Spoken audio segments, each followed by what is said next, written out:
First of all, I'll apologize for the slightly negative, hopefully not too discouraging title of my presentation. But I think as we go through it, as we go through the content, it'll come to light why I phrased it this way. So introduction to Play Studios. We started about 6 years ago in San Francisco and Las Vegas, and since then we've grown to 5 offices and more than 230 team members. And the social casino category is our focus. From clockwise, you can see some of our kind of flagship franchises. One of the things that we think differentiates our games is we make original content, and we also partner with real-world entertainment and leisure brands. So you can see in the top left corner a game that we've done in partnership with Shaquille O'Neal, and we've done a couple games with him and his IP. In the top center, you can see the lobby for the MGM Grand Casino, which is part of our 3D casino app called Pop Slots. Going further clockwise, a screenshot from a game called Lucky Rooster in My Vegas Lucky Life. Lucky Phoenix. And then My Vegas Slots is sort of our largest DAU flagship franchise that started it all on Facebook and then transitioned to mobile. And you can see the titles that are featured there. We have got a slot game in the middle that makes use exclusively of the Bellagio intellectual property and brand, as well as some other ones. And then finally, on the bottom left is Konami Slots, an app that we launched in partnership with Konami and featuring their real-world slot content. So our secret weapon in this sort of viciously competitive space has been our rewards platform. We partner with land-based resorts, entertainment destinations, restaurants, and hotels to feature their real-world experiences and offer them to our players as rewards that they can earn the right to purchase via earning loyalty points. And we try to curate these experiences to be more than just commodities, so you won't find too many coupons or Starbucks gift cards, etc. What we really try to do is feature the peak experience rewards of our partners. So, you know, to one player, we've offered even the opportunity to personally operate the dancing fountains at the Bellagio. And we think it's these sort of experiences that make our rewards really stand out.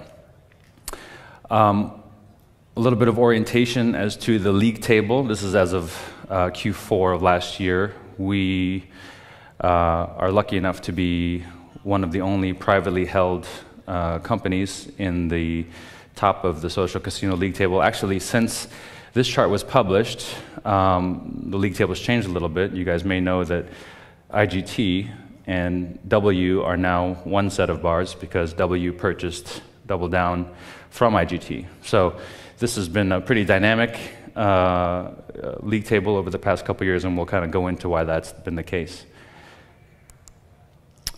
So how did we get to the space that we're in right now with social casino, and how do we get there so quickly, basically in the space of 5 years?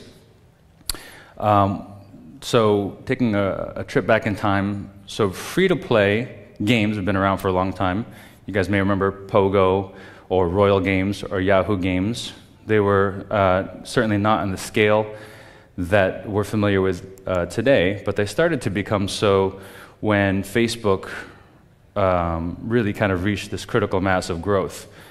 I was just talking to Casey about this. Is kind of a shocking number when you think about it, but in 2009, Farmville had 51 million MAU. So that was the first entrance that were able to successfully leverage the social graph. Really enjoyed some of the benefits. And you see a lot of the names that you see up here are still around, and a lot of the other ones have been kind of acquired by the ones that are still around.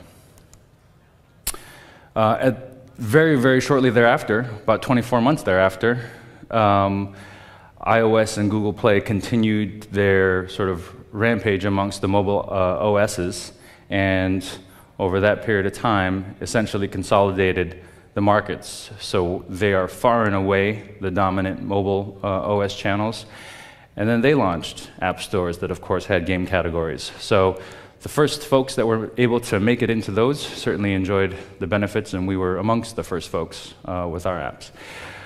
We discovered, and I think it's no secret anymore, that social casino as a genre, because of some of the core mechanics, monetizes really well. And as Viba was pointing out earlier, it appears to be an evergreen category. It's a category of games that people like to play. They don't seem to turn off of it or lose interest in it in 6 months' time, like some other casual games. And so that's great. You can also see in this chart that there's continuous growth at a pretty high compound annual growth rate, even despite the secular decline of Facebook as a channel. So the growth of mobile has way outpaced the decline of Facebook, which is good for all of us. One thing that I alluded to in my question to Viba a second ago was there's been a lot of transactional activity over the last couple of years in the kind of brief life cycle of social casino. So starting in 11, you can see, I guess one trend I'd like to point out is you can see some of the listed, very substantive casino names start to get into the space. So Caesars has kind of been there and been aggressive from the beginning. But over time, you can see IGT, which has now been acquired by GTech, the largest slot machine company in the world. Williams, Aristocrat, Bally, Churchill Downs.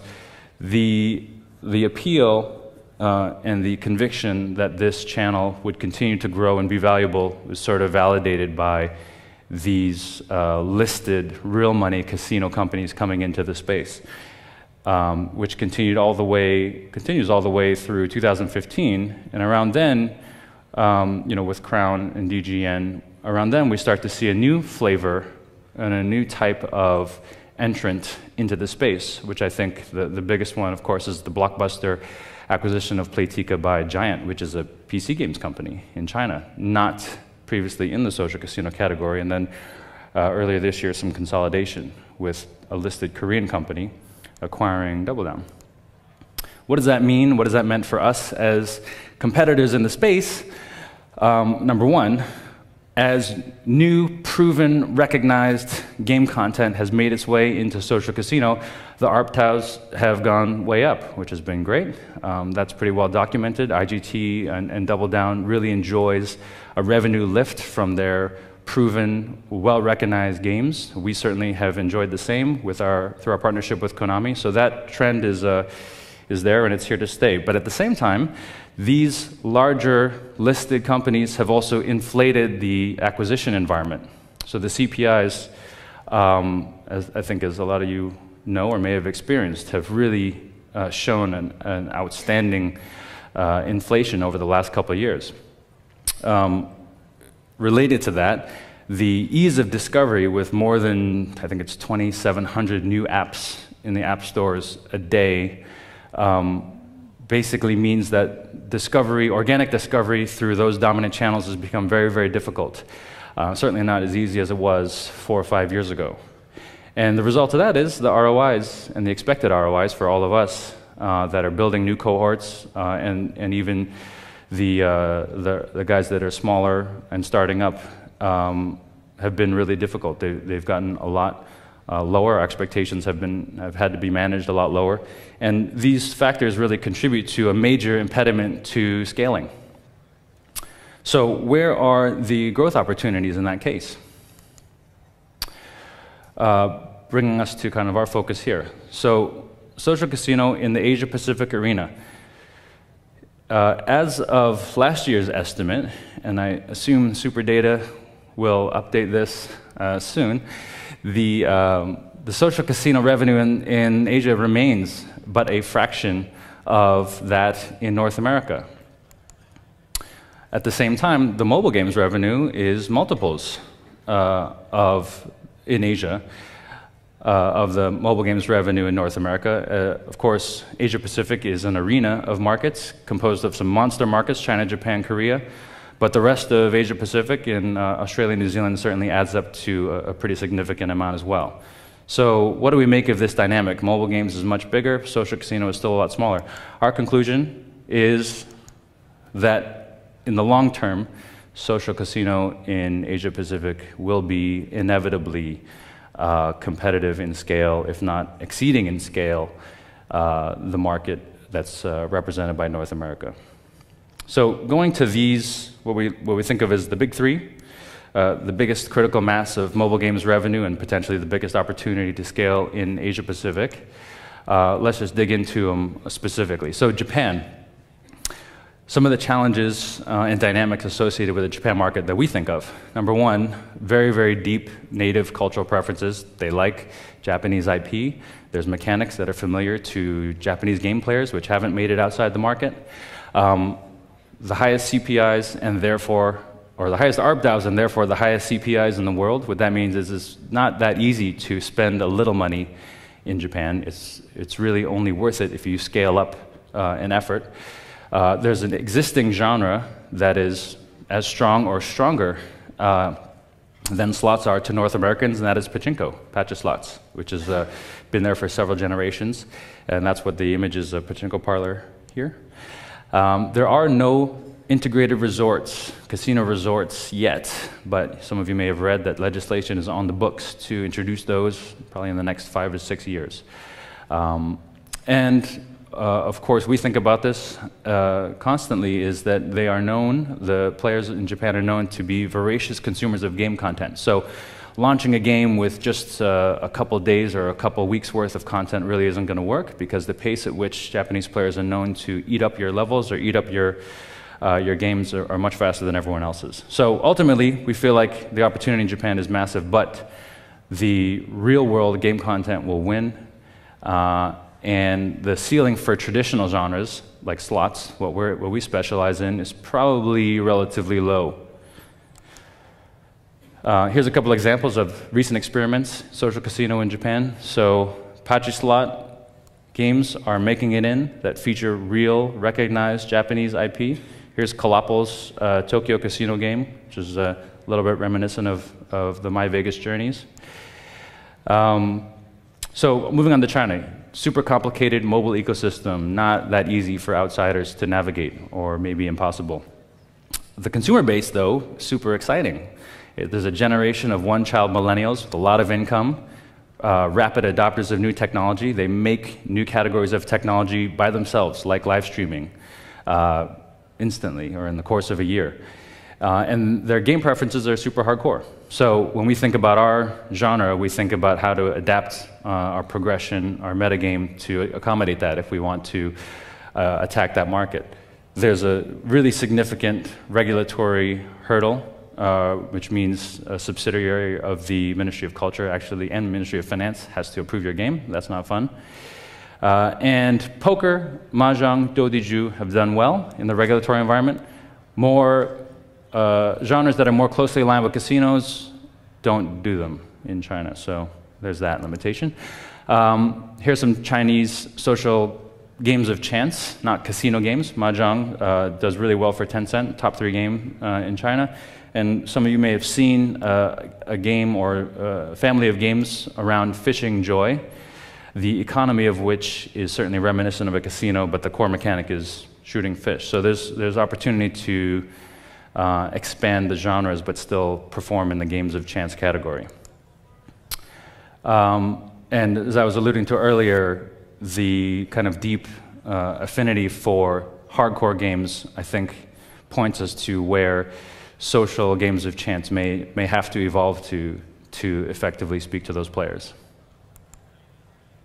Korea is closed to non-Korean companies, Google Play only, no iOS. A lot of significant hurdles in this market.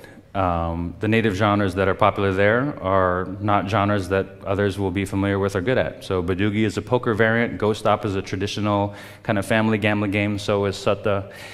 Not only that, there's some very, very well-funded listed companies in Korea that are formidable competitors if they decide to get in the market. So Nexon, Netmarble, which just listed, NHN, et cetera. Southeast Asia, I think what we look at and find very encouraging is you look at the biggest numbers in this chart, male, under 35, that's where the meat of the mobile gamer share is in Southeast Asian countries. in each of them. In fact, all of them, more than 40% are in this category, more than 50% in most of them. If you string them together, you can still end up with more than $1 billion, but stringing them together is not that easy because of platform differences, distribution differences, the kind of inventory people can deliver you when acquiring, et cetera. Deep dive into Indonesia, surprisingly to me at least, maybe not to some of you, BlackBerry Messenger lives, and it dominates actually. So the channels and the sort of attendant social graphs that come along with those channels differ significantly. I think a lot of folks are interested in how to penetrate this market, and very few have cracked it, although it might be interesting to note that the folks that have made some sort of foray into Indonesia, we see the casino category performing in the leaderboards. So that's very encouraging. So what do we do with all that? Where's the opportunities for social casino in Asia? Here's how we think about it. China, Japan, Korea are massive, super complicated, in some cases maybe impossible to enter. So we have to kind of really think creatively about how we partner, how we change our product for those markets. Southeast Asian markets are showing the leading growth rates for mobile games in the world, but of course remain super fragmented. The different player backgrounds and the different player preferences really don't argue for one all-conquering category, like slots, for example. They really argue for genres that are specific and native and popular to those specific markets. And we also see that the expectations of Asian game players cannot really precisely be mapped to what we know in the North American market. What that means is really high demands on the volume of game content, deep and multi-layer progression because people are experienced with hardcore and mid-core games. Status and achievement are visible and to be recognized rather than something to be sort of more quietly appreciated. Clans, multiplayer are something that we think is going to be absolutely critical, and there's folks that are innovating in that already, as we saw in the last session. And maybe most importantly, paying. There's nothing wrong with paying. Paying is not an admission of defeat. It's not cheating. It's not something to say that you never do. I can't tell you how many folks I know that play Candy Crush that say, well, no, I don't pay. Well, maybe I just paid that one time, but I'm not going to really pay. But the reality is, in our markets, paying is okay, and it should be recognized. So to bring it all to a close, you know, our view on the Asia-Pacific markets for social casino, nothing can touch the advantage of being early. We think, and I would say this from our own experience, that localization is the first step, and it's only a half step to making your product resonate in these sub-markets and smaller markets. We think there's a lot of room for experimentation and innovation in features, in game mechanics, in genres. And then I think, you know, one quote from a Casual Connect session a couple times ago that certainly resonates with me is Nico's quote, "Don't pick fights you can't win." So maybe one example of that is, you know, I don't think unless you feel that you have a really, really advantageous and unique feature, it would be wise to, for example, try to challenge Tencent in China with a Dodiju product.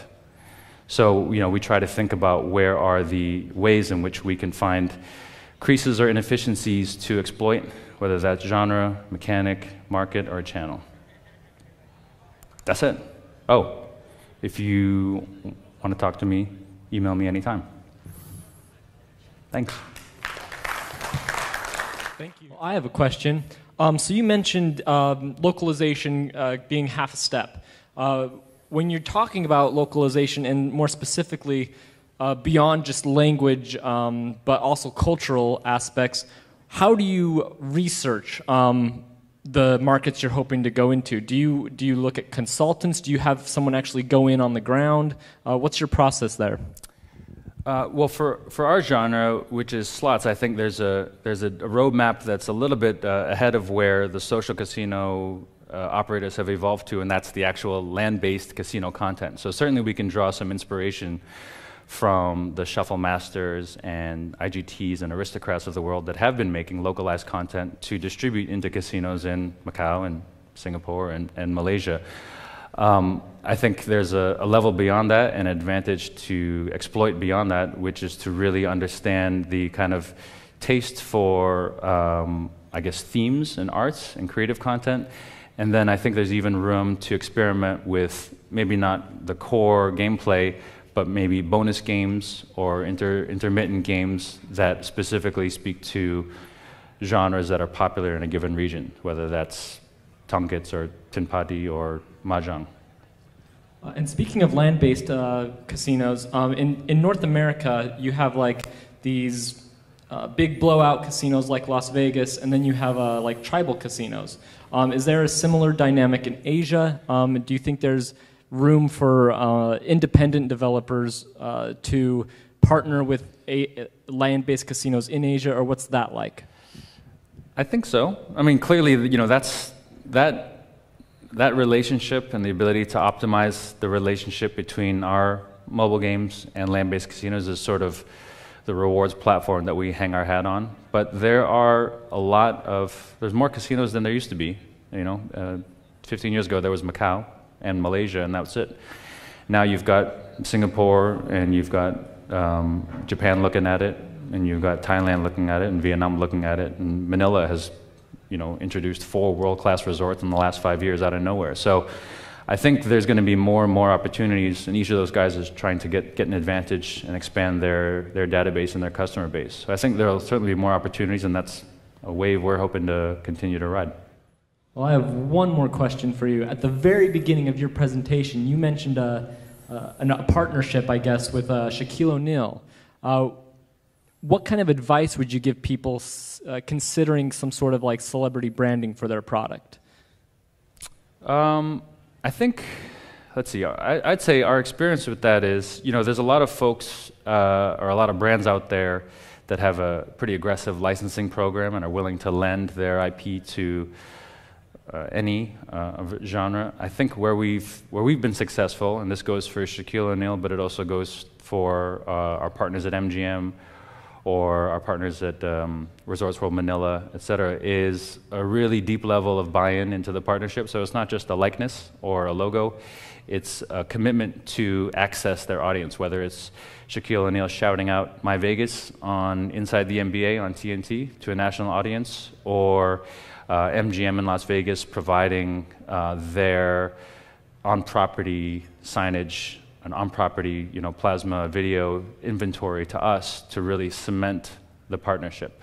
That's where we found it to be most effective. All right, thank you so much. Thank you.